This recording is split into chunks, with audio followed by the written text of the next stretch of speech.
ఏమండి కోపంగా ఉన్నట్లున్నారు? కడుపు మండిపోతోంది. పొద్దున్నుంచి ఏమీ తీసుకోలేదు, ఆకలిస్తుందేమో. టిఫిన్ చెద్దుగారండి. ఇది కాఫీ టిఫిన్ తో తీరేమంట కాదు. మరి నాకు కట్నం కావాలి. పెళ్ళైన ఇన్నేళ్ళకి మీకు ఇప్పుడు కట్నం అవసరం వచ్చిందా? అవసరం వచ్చి కాదు, అభిమానం అడ్డొచ్చి. మీ నాన్న మీ చెల్లెల మొగుడికి ఎంత కట్నం ఇస్తున్నాడో నీకు తెలుసా? కొంత తెలుసు. ఆ కొంతలో కొంతైనా నాకు ఇవ్వకుండా నిన్ను నాకు అంట కట్టాడు. ఆయన ఆంతర్యం ఇప్పుడే నాకు అర్థమైంది. ఏమండి అవన్నీ తర్వాత మాట్లాడుకుందాం. నా మాట విని ఇప్పుడు కూరుకోండి. రండి టిఫిన్ చెద్దురుగానే. రండి. ఇచ్చేవాడైతే నలుగురు ముందు నాకు గౌరవంగా ఈ పెళ్లిలోనే ఇచ్చుండేవాడు. అది కాదండి, ఆయనకు మనసులో ఇద్దామనే ఉండొచ్చు. ఇంతలో మనం తొందరపడ్డం దేనికి?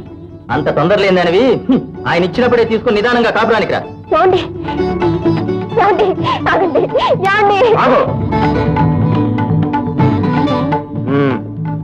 25,000 ఇస్తేనే అమ్మాయిని కాపురానికి తీసుకెళ్తావన్నమాట. ఆ అల్లుడు కన్నా నేనేం తక్కువని, ఆఖరమ్మాయని మీకంత అభిమానమా? ఒక కంట్లో వెన్న, ఒక కంట్లో సున్నమా?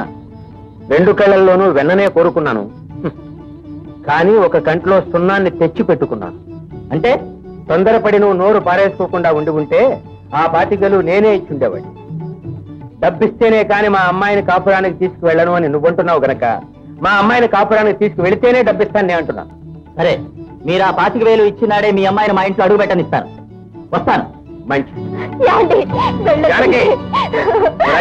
నాన్న మాకు నువ్వంటే అభిమానం లేక కదమ్మా.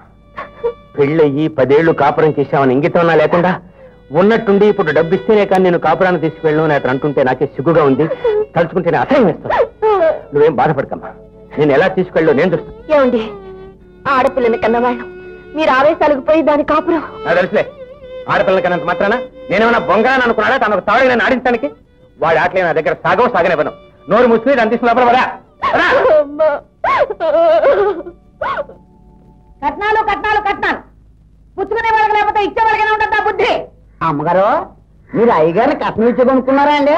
నేను కాదురా, మా నాన్న కొన్నాడు 5,000 ఇచ్చి ఈయన్ని కొని పెట్టే బదులు 2 దున్నపోతులు కొనిపెడితే హాయిగా మడుకుని బతికేవాళ్ళం. నిజమేనండి. వేలకి వేలు కట్నాలు పోసి మగలని కొని అణగి మణిగి పడి ఉంటుట కన్నా 2 దున్నలు కొని మడి దున్నక బ్రతకవచ్చు మహిళా సుమతి. చెప్పారండి. నానండి, సుమతి గారు అనలేదు.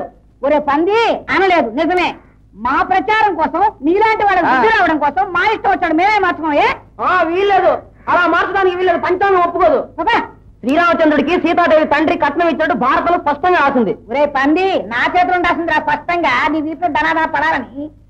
ఆయన శ్రీరామచంద్రుడికి ఇచ్చారేమో, నువ్వు రావుడా, నీ మావ రావుడా? దూరపడరా. ఏమిటే వాడి మీద విరుచుకుపడుతున్నావు? మీరెంత మొత్తుకున్నా కట్నాలు ఇచ్చేవాళ్ళు ఇస్తూనే ఉన్నారు, పుచ్చుకునేవాళ్ళు పుచ్చుకుంటూనే ఉన్నారు. ఒకరి సంగతి నాకు అనవసరం. నా కూతురికి మాత్రం కట్నం ఇచ్చి వరుణ్ణి కొనిపెట్టను. అమ్మా అమ్మా గంటై నన్ను కట్నం లేకుండా చేసుకుంటానంటున్నాడే. గంటయ్య? అవునండి, నా బ్రాహ్మణైనా పర్లేదండి. ఏమిటి?